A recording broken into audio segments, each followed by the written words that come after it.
राजा दशरथ की तीसरी पत्नी कैकेयी भगवान राम से अपने बेटे भरत से भी ज्यादा प्रेम करती थी। उन्हें राम से बहुत आशाएं थी। जब कैकेयी ने भगवान राम से 14 वर्षों का वनवास मांगा था, तब सबसे ज्यादा भरत हैरान हुए थे, क्योंकि वह जानती थी कि माता राम से कितना प्रेम करती है। लेकिन आपको जानकर हैरानी होगी कि देवताओं ने कैकेयी से ये काम करवाया था। इसके पीछे एक रोचक कथा है। राजा दशरथ के विवाह के पहले कैकेयी महर्षि दुर्वासा की सेवा किया करती थी। कैकेयी की सेवा से प्रसन्न होकर महर्षि दुर्वासा का एक हाथ वज्र का बना दिया था और आशीर्वाद दिया था कि भविष्य में भगवान तुम्हारी गोद में खेलेंगे।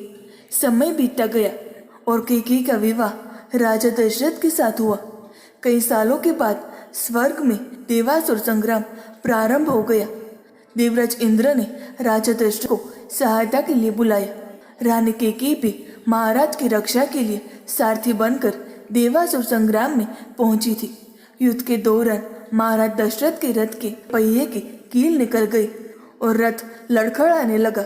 ऐसे में कैकेयी ने कील की जगह अपनी उंगली लगा दी और महाराज की जान बचा ली। राजा दशरथ कैकेयी की युद्ध भूमि में साहस से बहुत प्रसन्न हुए और वरदान मांगने के लिए कहा। कैकेयी ने उस समय प्रेमवश कह दिया कि इसकी जरूरत नहीं है, अगर कभी जरूरत होगी तो मांग लूंगी।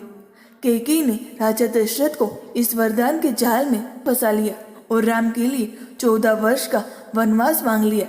लेकिन राम के लिए कैकेयी ने 14 वर्ष का वनवास ही क्यों मांगा? इसके पीछे कई अनेक राज है। कैकेयी ने ही भगवान राम के लिए 14 वर्ष का वनवास मांगकर ये समझाया कि व्यक्ति युवा अवस्था में अपने 14 यानी 5 इंद्रिया, 5 कर्मेंद्रिया और मन, बुद्धि, चित्त और अहंकार को बस में रखेगा, तभी अपने अंदर के घमंड और रावण को मार पाएगा। कैकेयी को था राम पर भरोसा। जिस समय ये घटना अयोध्या में घट रही थी, उस समय रावण की आयु में केवल 14 वर्ष शेष बचे थे। ये बात कैकेयी जानती थी। ये घटना तो अयोध्या में घट रही थी, लेकिन इसकी योजना देवलोक में बनी थी। कैकेयी को राम पर भरोसा था, लेकिन दशरथ को नहीं, क्योंकि वह राम के साथ पुत्र मोह में बंधे हुए थे। भगवान राम श्री हरि विष्णु के अवतार थे। ये सारी योजना उन्हीं की बनाई हुई थी। इस योजना में भगवान राम ने सरस्वती से मंथरा की मति में अपनी योजना डलवाई।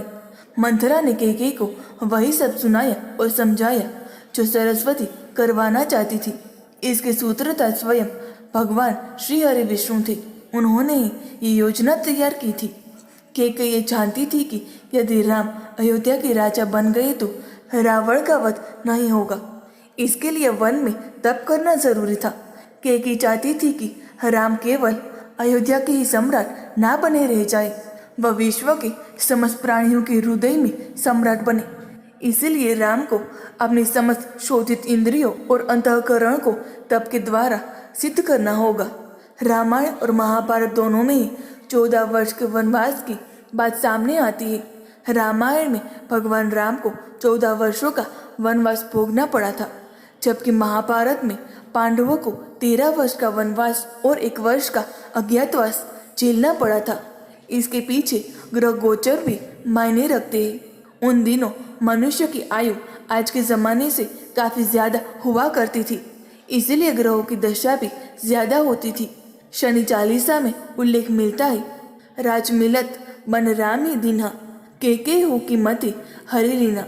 यानी शनि की दशा के कारण कैकेयी की मति मारी गई और भगवान राम को शनि के समय अवधि में वन वन भटकना पड़ा। उस समय रावण पर भी शनि की दशा आई और वह राम के हाथों मारा गया। शनि ने अपनी दशा में एक को कीर्ति दिलाई और दूसरे को मुक्ति। दोस्तों, आपको ये पौराणिक कहानी कैसी लगी कमेंट में ज़रूर बताएं। वीडियो को लाइक करें, शेयर करें और हमारे चैनल को सब्सक्राइब करना ना भूलें। धन्यवाद।